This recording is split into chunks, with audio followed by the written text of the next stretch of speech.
Something will happen. Expectations. Yes. When do you know once they're dead? 10:01. Okay. So if you get up and walk out of here, I'll take you out. I'm gonna have to use the restroom. I'm gonna have to use the restroom. Yeah, we might need a break. He said he's going to the bathroom. He was running to his office. And now he's cheering and crying. Alright, I've got 9:30. We about ready? Oh, wait. Are we live? Okay. I've got 9:30. I'll call the meeting to order. Recording in progress. Roll call, please. McIntyre? Here. Heater? Here. DeCook? Here, if you'd all rise for the pledge of allegiance.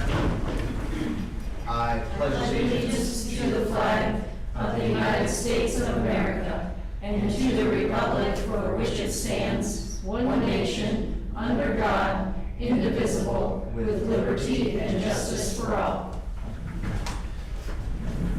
Thank you. Are there any agenda changes or deletions? I have one to note. D has been added or changed to read abatement of property taxes pursuant to Iowa Code, Chapter 427.1, parcel number 512-000000165 in the amount of $4 plus all accrued interest. Are there any additional changes or deletions?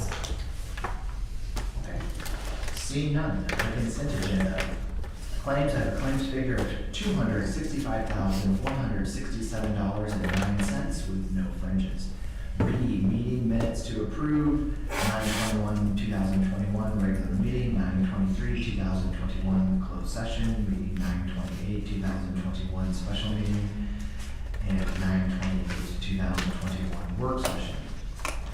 C, abatement of mobile home taxes pursuant to Iowa Code Chapter 435.25 on VIN number 91AC22421 in the amount of $178 plus all accrued interest.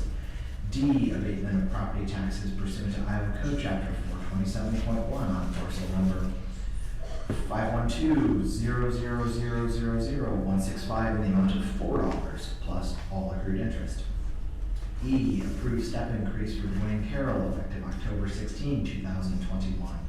F, approved step increase for Dennis Beretta effective October 2, 2021. G, approved 6-month pay increase for Bradley Eggenberger going to paving foreman effective September 15, 2021. H, approved the new hire Devin Wills in the secondary road department effective September 27, 2021. I, remove Richard Runyon from payroll in the secondary roads department. J, approve payroll removal Nancy Super, public health effective September 24, 2021. K, approved employee new hire Hannah Parks, I Smile coordinator, public health effective September 27, 2021.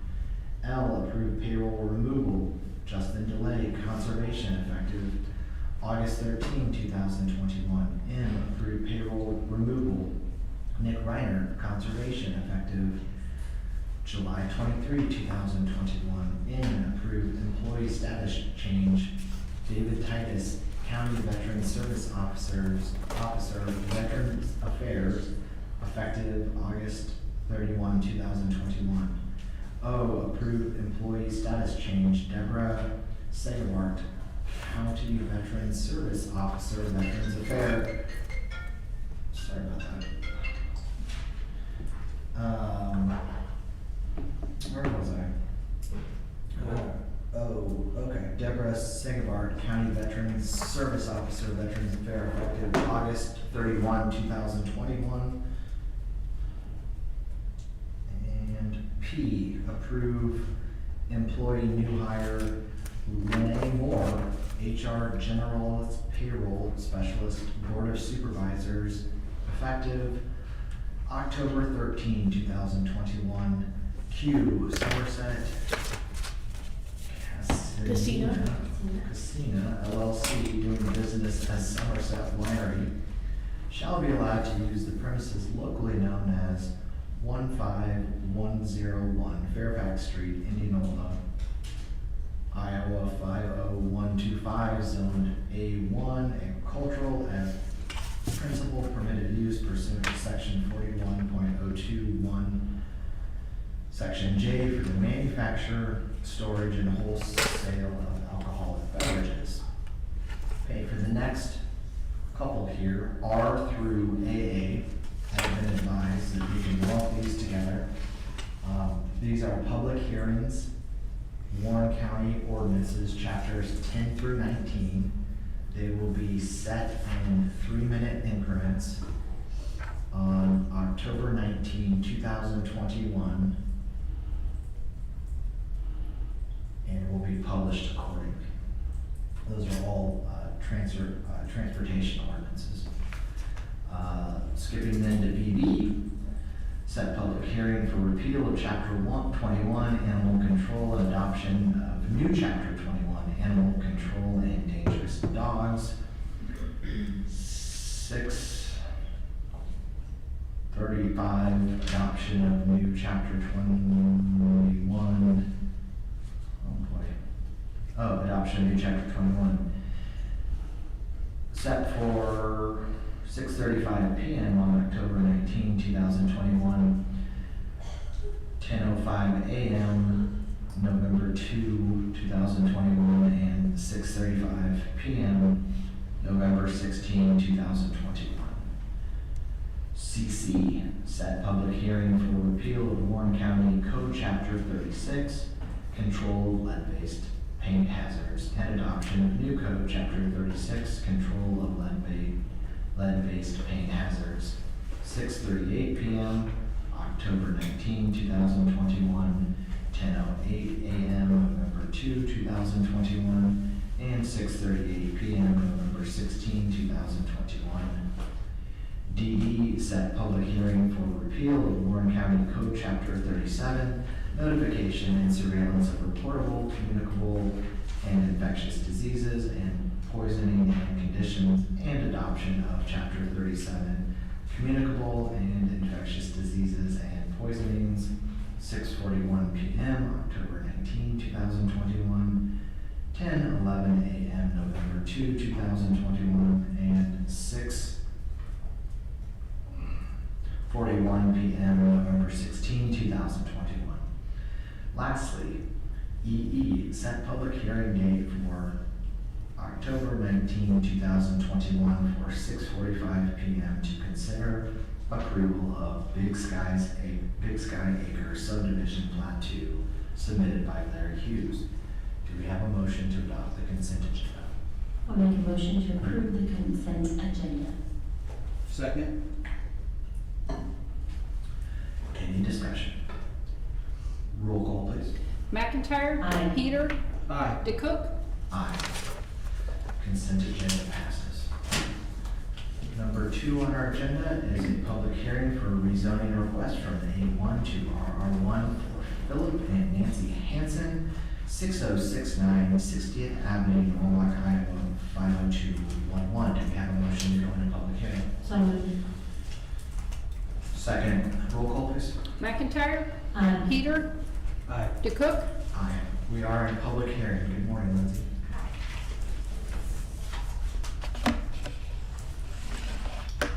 Okay. Philip and Nancy Hansen wish to rezone a portion of their lot from A1 to RR1. It's lot 1 of Nibel subdivision for a residential lot. Nancy's health, they would like to be able to portion this off so that they are able to stay in their existing home, and they have a buyer for the portion that they're wanting to split off. The portion is over off on Highway 28. They do have access off of 28, and I did speak to Dale O'Brien with the DOT, and he would grant them access.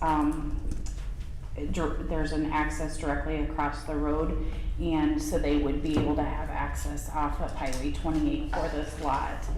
Philip and Nancy wish to split this lot to provide for one more residential building lot, and so it need to be rezoned to RR1 with the access being off of Highway 28.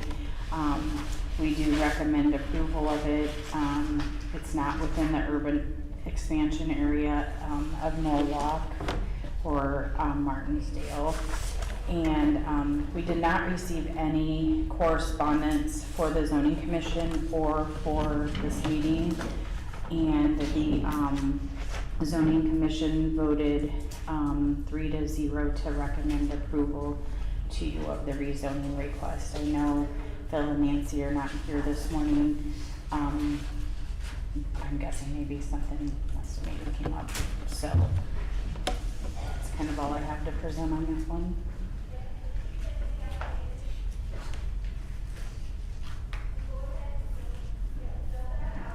Are there any comments or questions?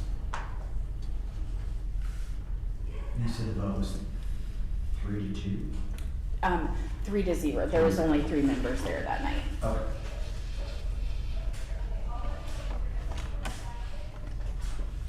And then, I think you mentioned this to me earlier, but no issues with sidelines or DG, was fine with it? Yeah. And Phil had said that at the zoning meeting, but I called and verified with Dale on Friday just to make sure. He said, yes, absolutely, there was access. Okay, is there anyone online or in the room who have public comment?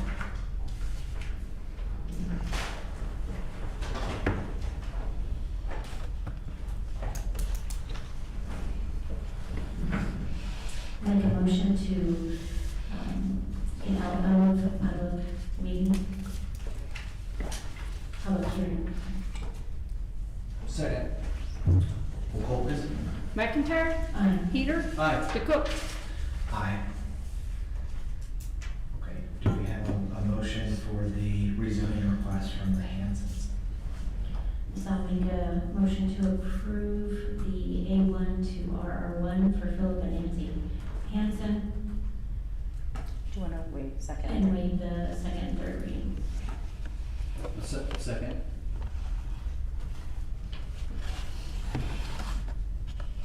We have a motion and a second, roll call, please. McIntyre? Aye. Peter? Aye. DeCook? Aye. Motion carries. Thank you.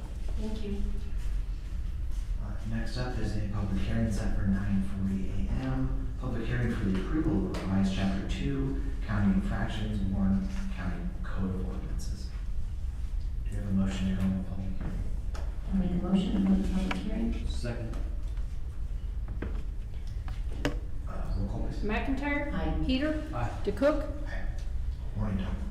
Good morning. I'm here today. It's a continuing project of codification of the county ordinances that the county does every 5 years pursuant to the Code of Iowa. This morning, I'm going to be asking that the board consider revisions to Chapter 2, County Infractions, Chapter 5, Industrial Property Tax Exemptions, Chapter 20, Hazardous Waste, Chapter 31, On-Site Wastewater Treatment and Disposal Systems, and Chapter 33, non-public water wells. Notice of the hearings have been published in the newspapers. Also, they have been available online on the Warren County website under notices. I've heard no comments from anybody. Nobody has called and left a message with me, and nobody has written a letter regarding concerns about the changes to the ordinances. We do need to take these individually. So Chapter 2, County Infractions, we've revised this ordinance to comply with state law and to increase the schedule of civil penalties upward. First offense will be $105, second offense will be $425, and subsequent offenses will be $750. That falls within the range of a simple misdemeanor, which is what the county can use for civil infractions. I would ask that the board approve the revision and waive the second and third reading. Thank you very much. Are there any comments comments in the room or online?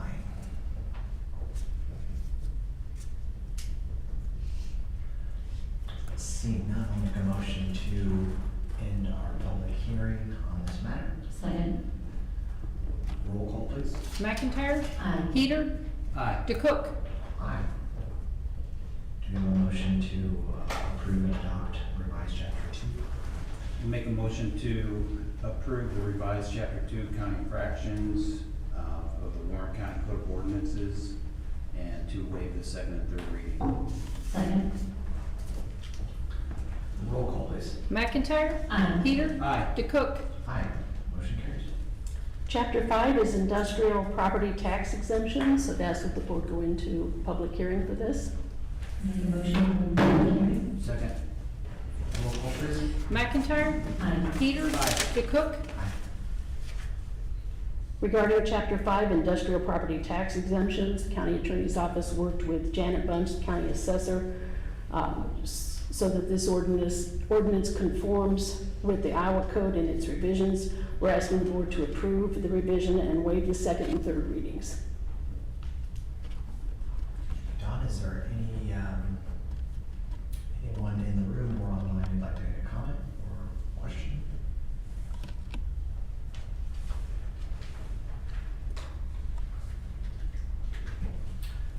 Seeing none, I'll make a motion to end our public hearing on item number 4. Second.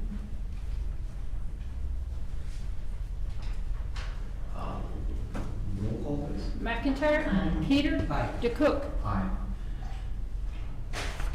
Make a motion to approve the revised chapter 5 industrial property tax exemptions for the Warren County Code of Ordinances, waive the second and third reading. Second. Roll call, please. McIntyre. Aye. Peter. Aye. DeCook. Aye. Our next one is scheduled for 10:50. And so I think that we need to procedurally jump ahead a little bit. Because all of the public hearings are staggered 5 minutes, and so let's jump to the tail end of the agenda, and then come back and revisit the public hearings at or after the respective times. That being said, it looks like number 11 will be up. Consider attorney's office reimbursement of funds from CARES Act with possible action. We discussed it in our work session last week for a refund of $70,000 to the county attorney's fine fund. So I'll make that motion. I'll second. Any discussion? Can you repeat your motion again? Yes, sorry. Transfer of CARES money to, or it would be the ARP, fund to the county attorney's fine fund of $70,000. Okay, thank you. You're welcome. And Supervisor Peter had a second. Is there any discussion from the board? Seeing none, roll call to vote. Can I just ask a question? It's from the first round of money, not the second round, right? Oh, okay. Then I'm It's not, mistaken. it's not the ARPA, it's the It's first the round. CARES, it is the CARES. Yes. Yes. I apologize. That's okay, I Thank you, just, Jamie. As long as Tracy gets that correction, or, thank you. Should we make the motion one more time? Make a friendly amendment. Sure, I'll make a friendly amendment to the motion that the $70,000 office reimbursement is from the CARES Act. Okay, we now have a motion and a second. Roll call, please. McIntyre. Aye. Peter. Aye. DeCook. Aye, motion carries. Number 12 on our agenda today is approved 28E agreement with the City of Hartford and Warren County.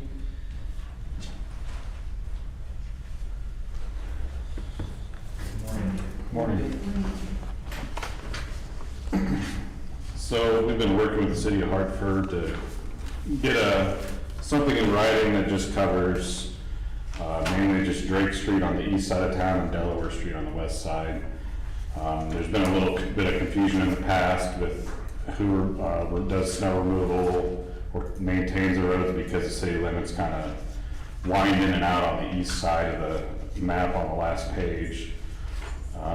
So in discussions with them, we thought it'd be fair if they took over all snow and ice removal on those roads, and then we would provide maintenance of the gravel roads with our motor graders.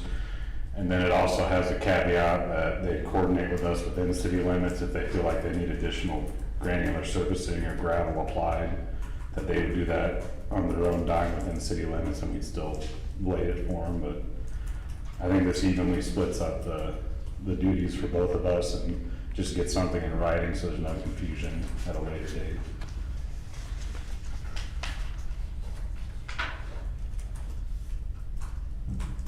Are there any questions for our engineer or comments?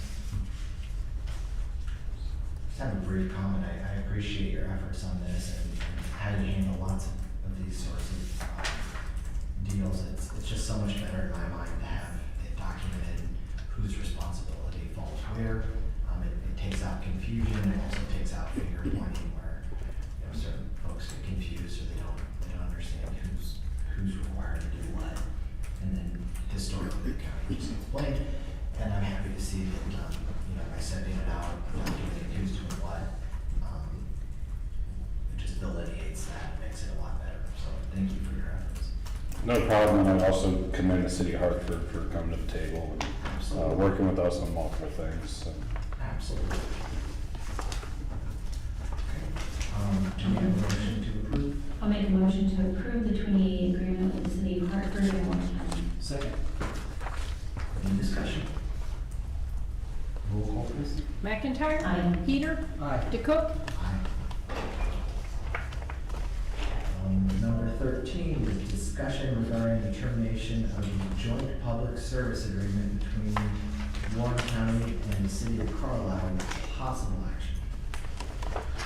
So we've been trying to have discussions for the past 2-3 years on getting an updated agreement with Carlisle. I think you guys received a draft letter that we'd send to them if this does get approved. I can still tweak it if there's any comments on that letter. The main point of this is to get rid of a agreement that's from 1992 that's severely outdated. It says they can request services in town essentially, but they do have to send me a request in writing. I get to receive any requests in writing for that. They're a large enough town that they should absolutely have their own public works department to take care of things within their city limits. The after effect, if we do terminate this agreement, it terminates 30 days after the fact, and then it only covers, let's see, get the mileage. There's really only a quarter mile of road, and then another almost half mile of road that is even within both of our jurisdictions, where they would stick to their side of their city limits and we would stick to our side of that road. So you have the new agreement that we've been presenting to them, that we'd like additional comments on and we'd like to get approved someday. The letter of termination, and then you have the old agreement as well in your packet. So if there's any questions, I know Dawn has been involved with me in this process as well, trying to reach out and get proper feedback on the new agreement.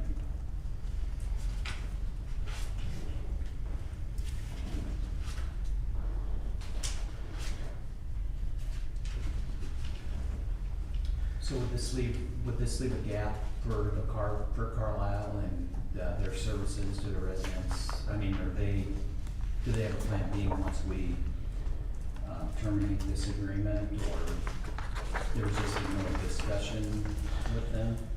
Or? There's been multiple emails sent out and we've got limited responses, I'd say at best. We like to reach out 2 to 3 years in advance. We want to give cities time to budget for certain equipment or things they might need to maintain their own gravel roads within city limits or to their public facilities.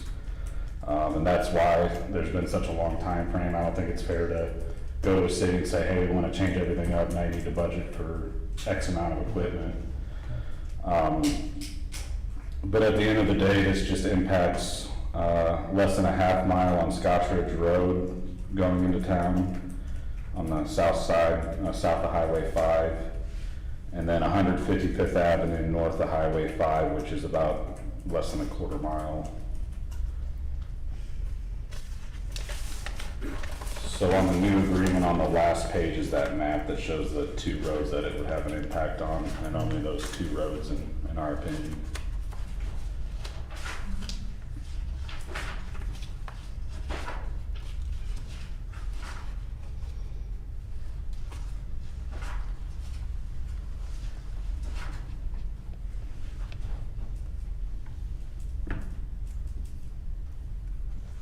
So you can see that we proposed to take maintenance responsibility of Scotch Ridge Road, and we'd asked them to take maintenance responsibility of less than a quarter mile of gravel.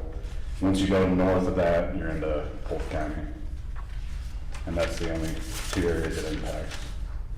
So without an agreement in place, we'd take our half and they take their half, which may not be a big deal on Scotch Ridge Road, but it's gonna be hard to maintain a quarter mile of gravel road with half is yours and half is ours. But the other part of this is we need to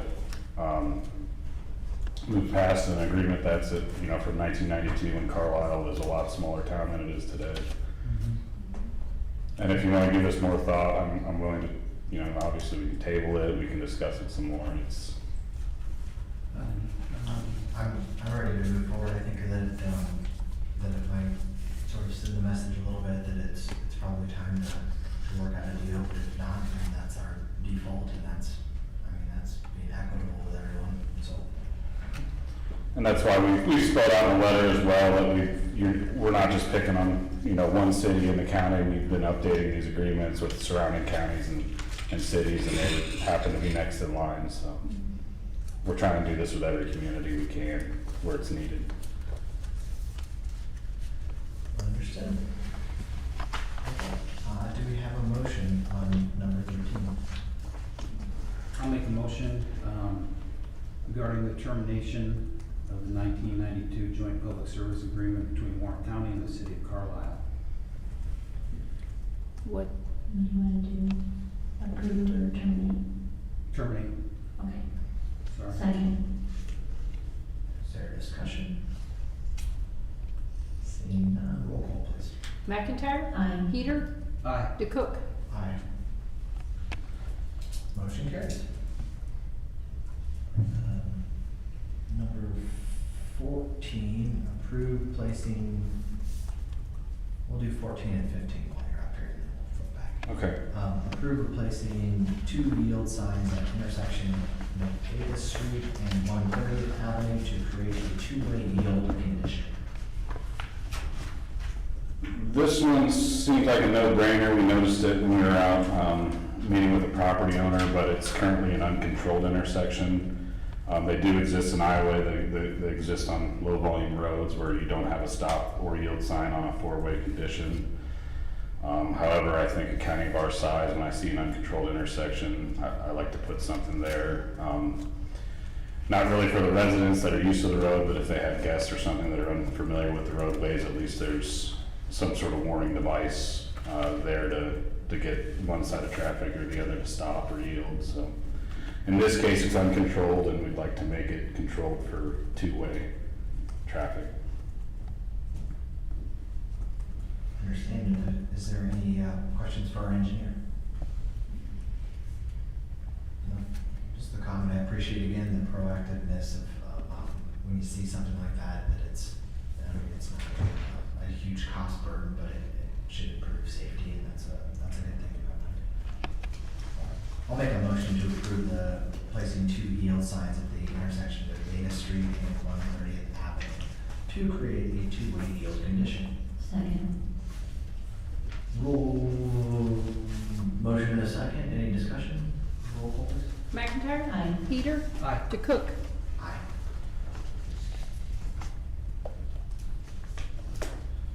And before we get to 15, I did have a quick question for you. Did some lights get up on that intersection by Norwalk yet? I've seen the signs. I wasn't sure if lights are up yet. Is that on the R63 and G14 intersection? It is. Yes, there's we put reflective tape on the double yellow arrow that's always been there to make it stand out more, and then we put a flashing beacon on the stop sign. There are rumble strips there that have been there as well for additional warning and 2 stop ahead signs. So we think the flashing beacon above all else should really point out that there's a stop condition here. Yep. Agreed. You got me thinking about intersections, and so I jumped around a bit on it. Okay. Number 15, approve entrance variance application. So this is on Roosevelt Street, east of 240th, I believe.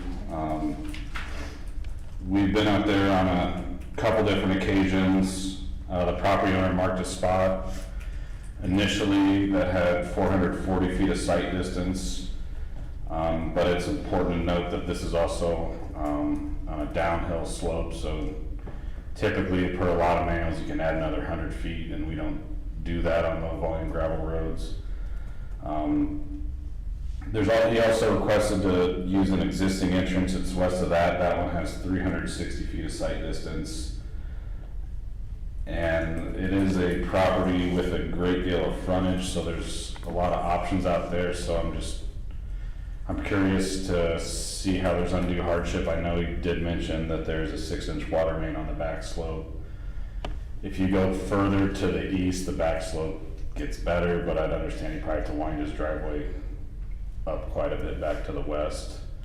I'm assuming he wants to line up the entrance with the garage, but I can let him speak on that if he's in attendance. Good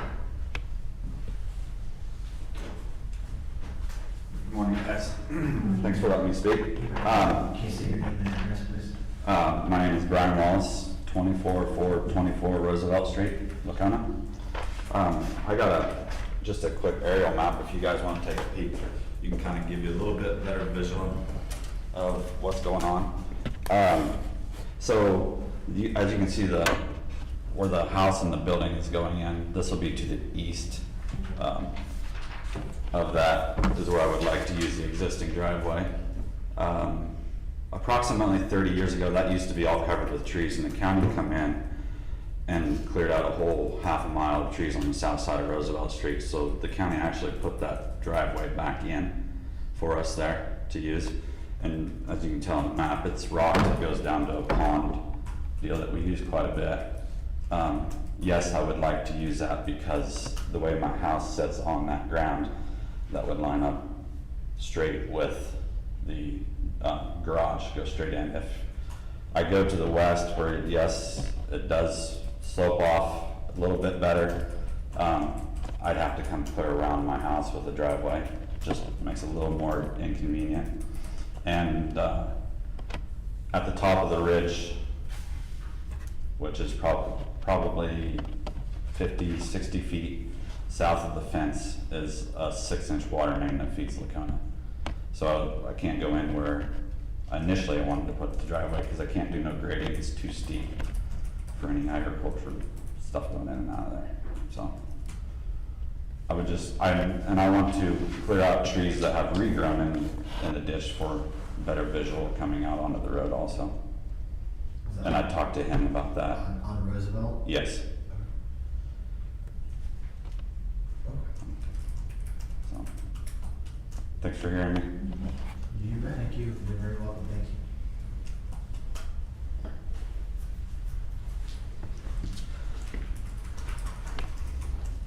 you. Did you drive out there by chance, or?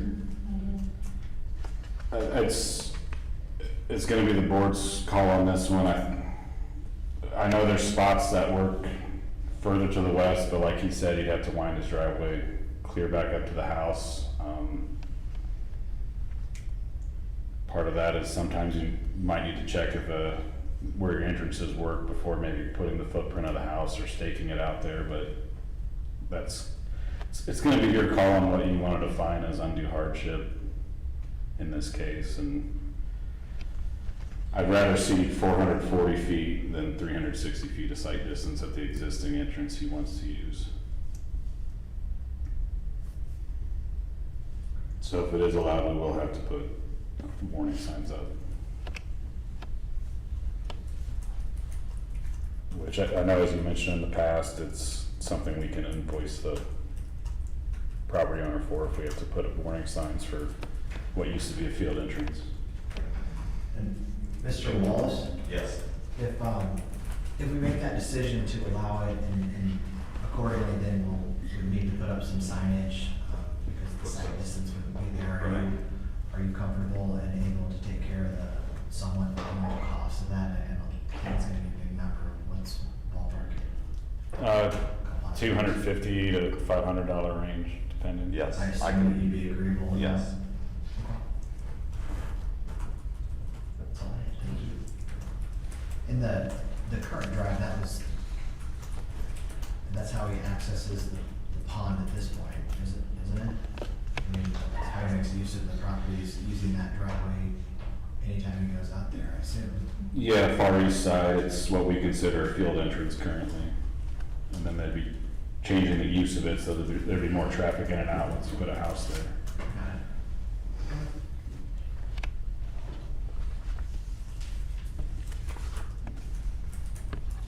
All right, is there any other discussion or questions?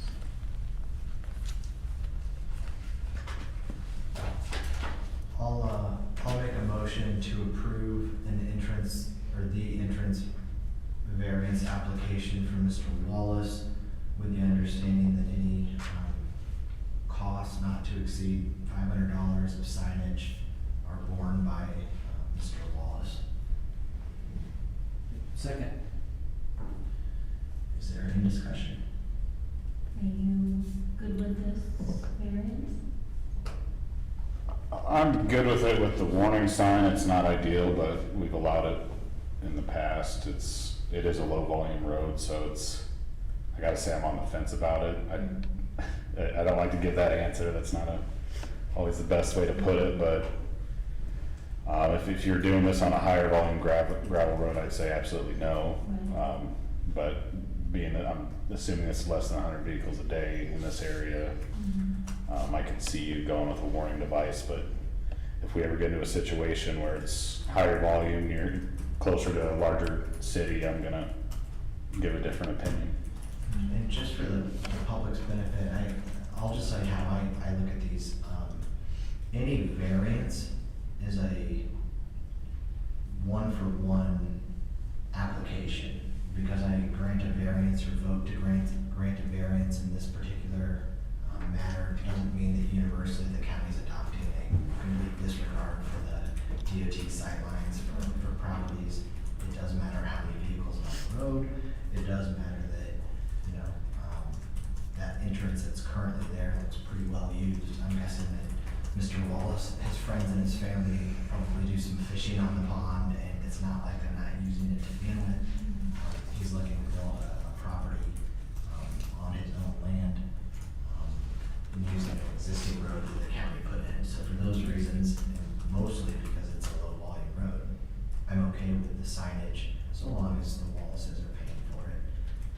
But it's a one-for-one. I mean, that's not setting a precedent in my mind that anyone that has 50 feet of sightline and wants to put a house on a busy road that I'm gonna say yes for. That's just my take. Thank you. You bet. All right, we have a motion and a second. Any discussion further on it? Roll call, please. McIntyre. Aye. Heater. Aye. DeCook. Aye, motion carries. Congrats.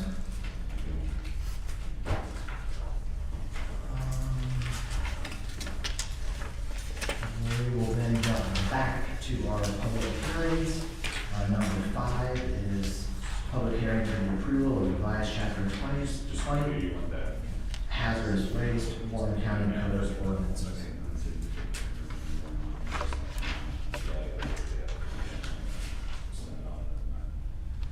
Morning, Al. Good morning. Chapter 20 is about hazardous waste. We've worked with Troy Bass, Warren County Emergency Management Coordinator, and we've made some revisions. They're minor revisions to this chapter of the code. We're asking the board to consider approving revision and waive the second and third readings, and I did not allow you to go into a public meeting, so if you would do that, that would be wonderful. Motion to go into public hearing. Second. Roll call, please. McIntyre. Aye. Heater. Aye. DeCook. Aye. All right, public hearing. Alright, thank you. Is there any comments or questions in our public hearing? Anyone in the room or online, certainly feel free to comment or question.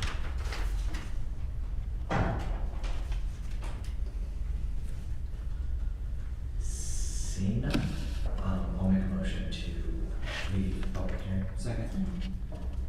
Roll call, please. McIntyre? Aye. Peter? Aye. DeCook? Aye. I'll make a motion to approve a revised chapter 20 hazardous waste, Warren County Code of Ordinances, Wait, and waive second, third reading. second. Roll call, please. McIntyre? Aye. Peter? Aye. DeCook? Aye. Thank you, motion carries. Number 6, public hearing for the approval of revised chapter 31 on-site wastewater treatment and disposal systems, Warren County Code of Ordinances. I'll make a motion to go into public hearing. Second. Roll call, please. McIntyre? Aye. Peter? Aye. DeCook? Aye. We are in public hearing.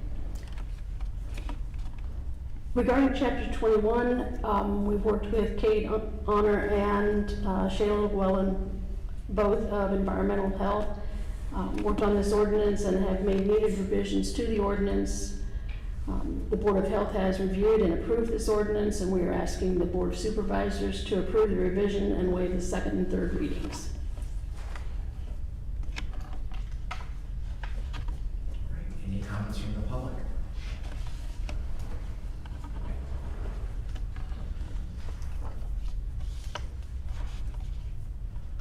Seeing none, I'll make a motion to end our public hearing. Second. Roll call, please. McIntyre? Aye. Peter? Aye. DeCook? Aye. All right, do we have a motion on revised chapter 31? I'll make a motion to approve the revised chapter 31 on-site wastewater treatment and disposal systems and waive the second and third reading. Second. Roll call, please. McIntyre? Aye. Peter? Aye. DeCook? Aye. Number 7, public hearing for approval of revised chapter 33, non-public water laws, Warren County Code of Ordinances. I'll make a motion to go into public hearing. Second. Roll call, please. McIntyre? Aye. Peter? Aye. DeCook? Aye. We are in public hearing. Once again, this chapter, we've worked with Kate Honor and Shayla Llewellyn from Environmental Health to update this ordinance, revise it as needed. The Board of Health has reviewed and approved this ordinance. We're asking that the board approve the revision and waive the second and third readings. Are there any comments from the room or online?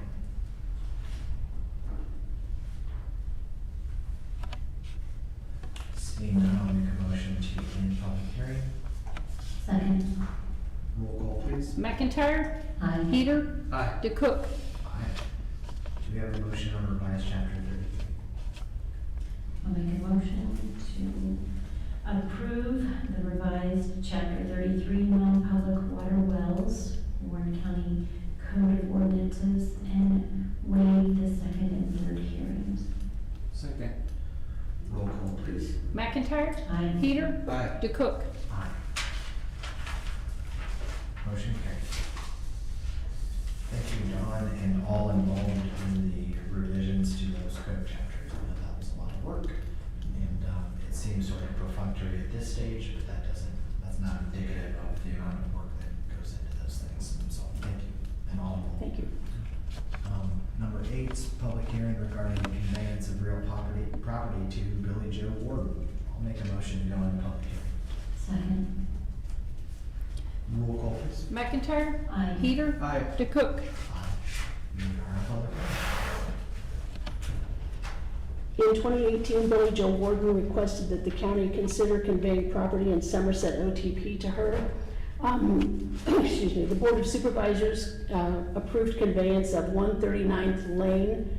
However, the agreement was also to include the east-west alley between lots 1 and 2 and 7 and 8, block 12 of Somerset OTP. And I had neglected to include that within the quitclaim deed, that legal description for that particular east-west alley. Today I'm asking you to help me fix this by approving conveyance of the east-west alley to Ms. Warden. And then I will draft up proposed quitclaim deed.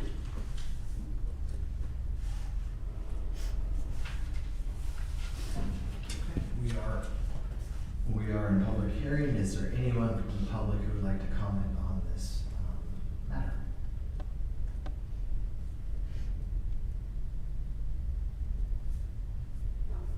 Seeing none, I'll make a motion to leave public hearing. Second. Roll call, please. McIntyre. Aye. Peter. Aye. DeCook.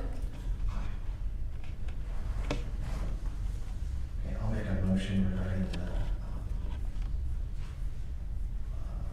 change in the quit claim deed conveyance of real property to Village of Warden per our county attorney's change regarding the alley. This will be a new quitclaim deed that Okay.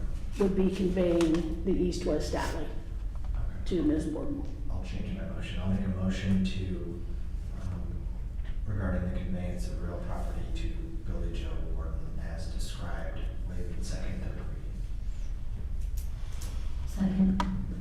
Roll call, please. McIntyre. Aye. Peter. Aye. DeCook. Aye. And number 9, I'll make a motion to go into public hearing regarding conveyance of real property to Dittmer Family Land Trust. Second. Roll call, please. McIntyre. Aye. Peter. Aye. DeCook. Aye.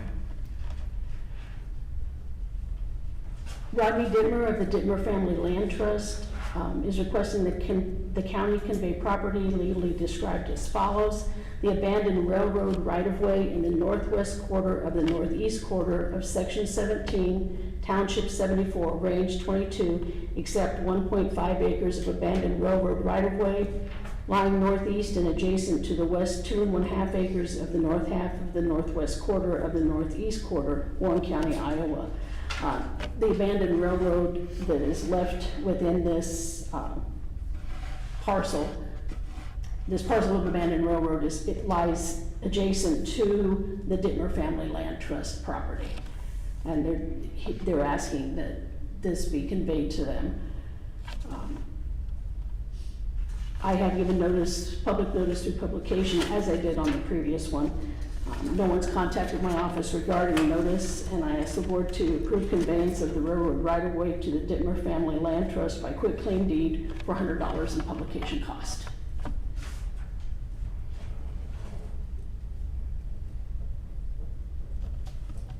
Thank you, Don. Are there any questions?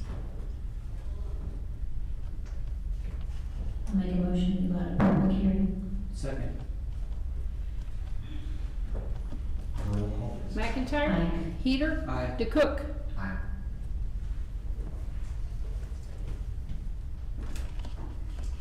I'll make a motion to convey real property to the Dittmer Family Land Trust by as described by our county attorney, assistant county attorney, by quitclaim deed for $100 in publication costs. Second. Is there an intention to waive the second and third reading on that?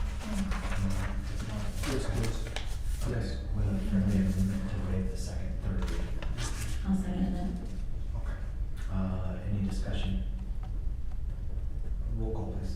McIntyre. Aye. Peter. Aye. DeCook. Aye. Thank you. And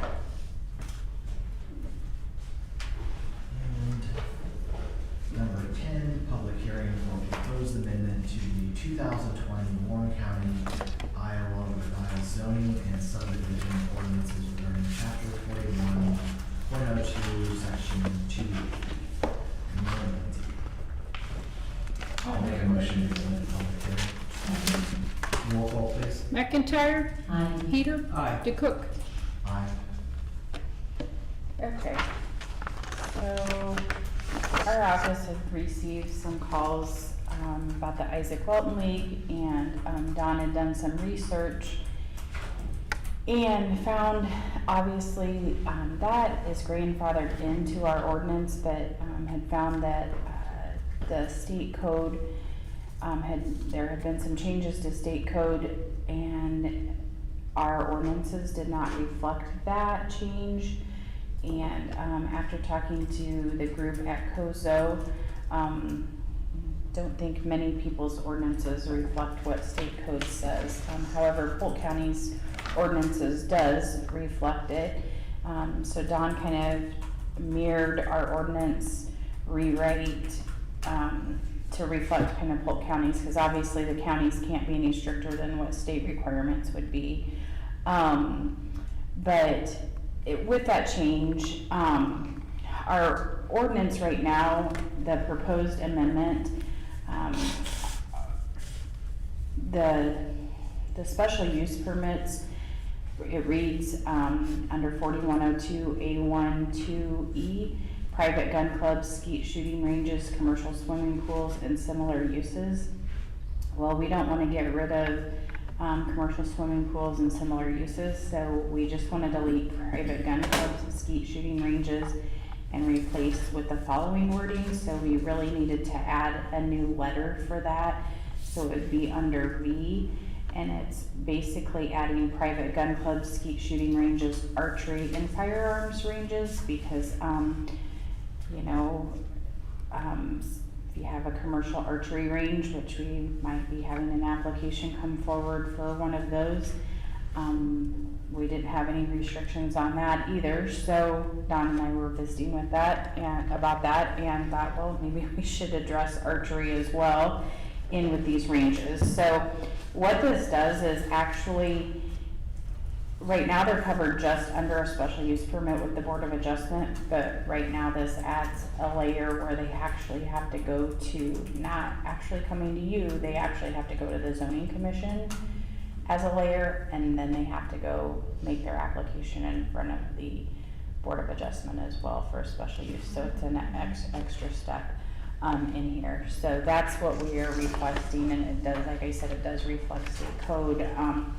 The zoning commission recommended 3-0 for approval of that.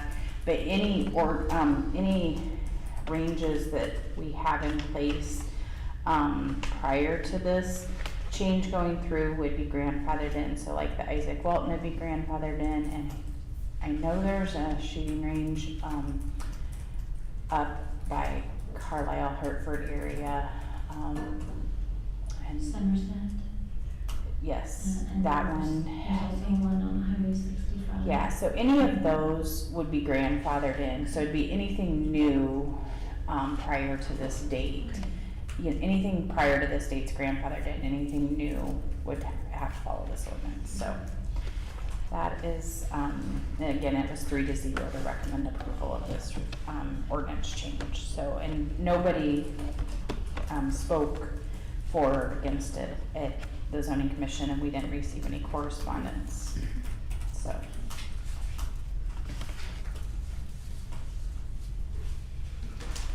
We are in public hearing. This is an opportunity to provide public comment. Is there anyone in the room or online who would like to comment on this matter?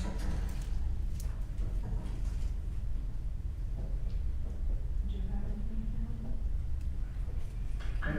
I'll make a motion to go out of public hearing. Second. Roll call, please. McIntyre. Aye. Peter. Aye. DeCook. Aye.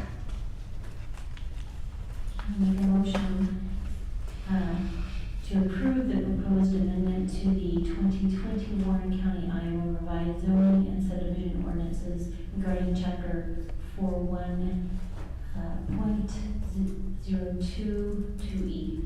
Do you wanna waive second, third? And waive the second and third hearing. Second.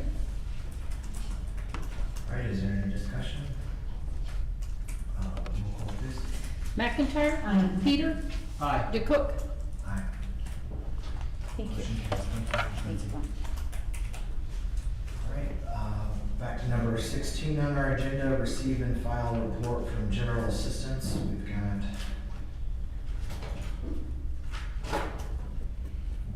one report. I'll make a motion to receive and file the general assistance report. Second. Any discussion? Roll call, please. McIntyre. Aye. Peter. Aye. DeCook. Aye. Motion carries. Next up, supervisor's report. Anyone would like to go first? I'll go ahead. I got just a brief report today. The Warren County Justice Center continues to be on schedule. We've just got a short 5 months to substantial completion, so it's, the process is going through a lot of wind down activities, still a lot of coordination with furniture walls and finishing touches. I had a meeting yesterday with a substance abuse consultant that they proactively reached out to Warren County and wanted to talk about improving our substance abuse model and our program. And there will be more for the board as I learn more about that and work through that. There was a couple meetings on the sheriff's budget for the next fiscal year, more to come. And also some meetings on the architect's contract extension. And I think the board's fully aware of what's going on there. Also, there's been a couple different meetings that I've been involved in with regards to road assessments, potentially putting some hard surfaced roads in areas like on 168th Street, east of Indianola. And it's a pretty interesting process that I'll explore further, but how you pay for some of these hard surface roads and how you put these projects together, it seems like it seems somewhat almost impossible to figure out how to pay for some of this stuff and put these things together. But it doesn't necessarily mean that some of our residents are pretty passionate about trying to figure out a way to do this. So that's my report for now. Thank you. Yep. Supervisor McIntyre. Thank you. Okay, I attended a public meeting led by the public last night in the city of Sandyville. They are going to have a write-in election and stay incorporated. So make sure that if you are in an incorporated area, that you get out to vote, especially Sandyville. Okay, with the full board, interviewed and hired a new HR generalist and payroll specialist for Warren County. Had a meeting with Chelsea and Heather on payroll. Attended a work session, special meeting with the full board. Met with maintenance, nutrition, and IT. Also met with a citizen with complaints about roads, courthouse and jail, and bridge repair. And there are some parking issues with unauthorized parking of cars in our lots overnight, so we'll be giving notice to those vehicles. I did also last week attend a joint 911 service board. There was project testing done, and the overall coverage for the HIP is 99, and our guaranteed coverage is 97. So the consultant, Omnicom, was a great investment, especially at inspection time. He caught some small items that could have been potentially major issues. Changes to some of our bylaws in that meeting, as well as furniture selection, were made by dispatch, and our board agreed with the dispatcher's design. Found out that there was a complaint about how storm sirens are tested, and Darren Heater was asked to attend that meeting to discuss how testing was handled.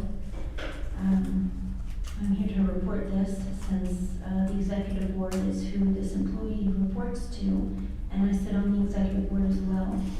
Our employee and 911 director, Doug McCassin, called Captain Aaron Hunt to report that testing of sirens, and it will be conducted to switch the system over to the new 911 communication system.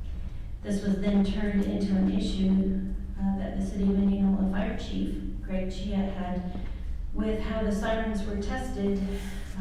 Each first Saturday of the month should require a phone call. Since the emergency management coordinator is in charge of the siren use and policy, 911 director will send an email to Indianola to submit their new policy changes in writing to the EMA, and policy can be reviewed and changed through that proper procedure. And finally, I'd like to recognize Jacob for outstanding service to the assessor office in Warren County. Our IT department at Warren County is one of the very best talents, and as our assessor puts it, that truly have the public needs in mind. And that's my report. Thank you very much. And kudos, Jacob, and the IT department. All right, in addition to the regular meetings, the special meetings, phone calls and that sort, I just wanted to make a quick mention to let the county and public know that we're very excited again for a bit of a change here at the county, that we will have Lene Moore here, 10/13/2021, handling both payroll and HR functions. And so that's one of the ways when I look at the budget, and we look at how do we fit the pieces together. You know, that's sort of pulling a little bit of double duty, but I think that that's going to be a really good thing for our county, and I'm excited about it. We welcome her because we've sort of cobbled together a bit our those functions in the past. I appreciate those that have stepped up, and I'm really excited to get it sort of under one umbrella and get it addressed. Other things that I want to mention real briefly, Supervisor McIntyre mentioned that elections are coming up. In addition to some of those matters, there's school board elections, and so any chance I get the opportunity to put a little plug in your ear here, because I know that this board and others here folks' thoughts on property taxes. And sometimes we don't always understand exactly how that works, but if you have a property tax bill, 50–55% or so is coming from your local school board. They're levying taxes for their respective school districts in which you live. If you're in a city, maybe it's 20–22%, 23%, and the county has a 20% chunk, and then there's a few other little things in there. But the school boards matter, and those races matter. They have ability to levy, they have the ability to impact what's taught in schools, and so I'm not advocating one way or the other for anyone out there who's running. In fact, I want to commend everyone who is running, because after the last 19 months of COVID stuff, these folks are unpaid and they are serving, and it is really commendable to want to step up and serve like that, because no matter what you decide or what those folks decide, there's going to be some aspect of people that are going to be quite unhappy. But those races matter, so I would encourage you to do some due diligence, learn about who's on the ballot or what write-in candidates there are, and make an informed decision. My last thing I'm going to leave you with this morning is there's a big football game last Friday. And the meeting before this, I sort of threw down the gauntlet to Supervisor Heater's predecessor. You might know him. He's been around the Indianola community for a long time and served as a supervisor for a long time. His name is Doug Scholl. And Doug and I sometimes have friendly side bets on a game between the Indianola Indians and the Norwalk Warriors. Now, I understand that it's not commendable to bet on high school athletics, and that's not our intention. This year's wager was going to either the Heel House in Indianola if the Indians won, or the Norwalk Food Pantry if the Warriors won. And I am pleased to announce that Mr. Scholl will be in Norwalk today with a check for the Norwalk Food Pantry. I will say this, Indianola has a heck of a team. They'll make the playoffs, and I think they'll go deep, and they're a good team. So I don't want to face them again. I was real happy that Mr. Scholl was charitable, and the folks at the Norwalk Food Pantry, thank you, Doug. Next up, public input. Is there anyone from the public who would like to make a comment? Comments will be limited to 3 minutes per individual. The board will not take any action on the comments due to the requirements of the open meetings law, but may do so in the future. No public input will be allowed for any of today's agenda items.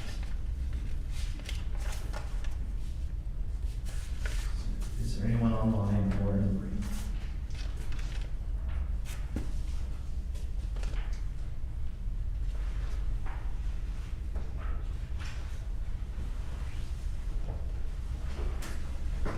Okay, our next meeting date will be October 19, 2021 at 6 p.m. The meeting is held in the evening for the benefit of the public, those that may be unable to attend a 9:30 Tuesday morning meeting.